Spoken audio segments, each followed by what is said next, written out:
The next person that Scrooge sees is Fred, and he goes to his house. But first he goes to church, he walks the streets, watch the people hurrying to and fro. Look at how crazy. He pats, whereas he avoided children in the past. Children, he asked questions of beggars and looked down into the kitchens of houses up to the windows, found that everything could yield him pleasure. Fantastic. Okay? Children, beggars, his curiosity, and he has pleasure. It's really, that's the transformation. He had never dreamed that any walk, that anything could give him so much happiness. In the afternoon, he turned his steps towards his nephew's house. So now he's got pleasure in his heart, and he wants family. He passed the door a dozen times. Look at this. Is this fear, insecurity? We don't know. Before he had the courage to go up and knock, but he made a dash and did it. Is your master at home? Nice girl, very. Yes, sir. Where is he, my love? He's in the dining room, sir, along with the mistress.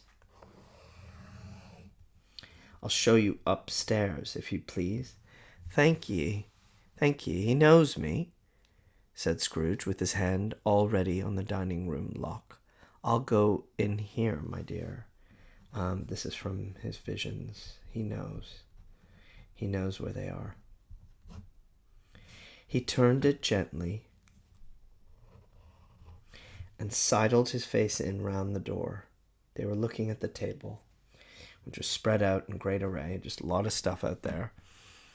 For these young housekeepers are always nervous on such points and like to see that everything is right.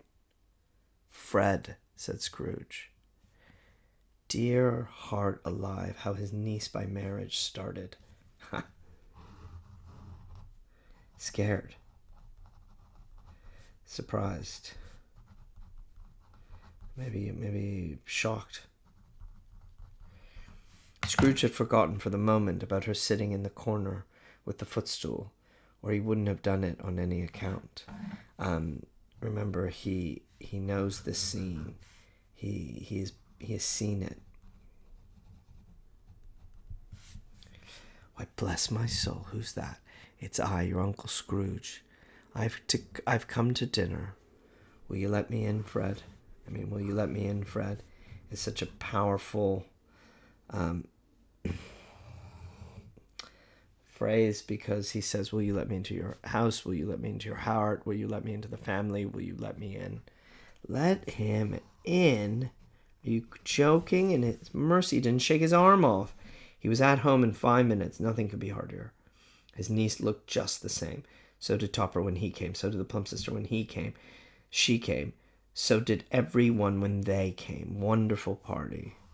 Wonderful games. Wonderful unanimity. Wonderful happiness. The separated syllables really to just emphasize the joy and happiness that he feels. So we get the sense now of him making peace with everyone. We get the sense of him changing, finding family, reuniting himself with the world. And finally, we have to know what happens with him and Bob Cratchit.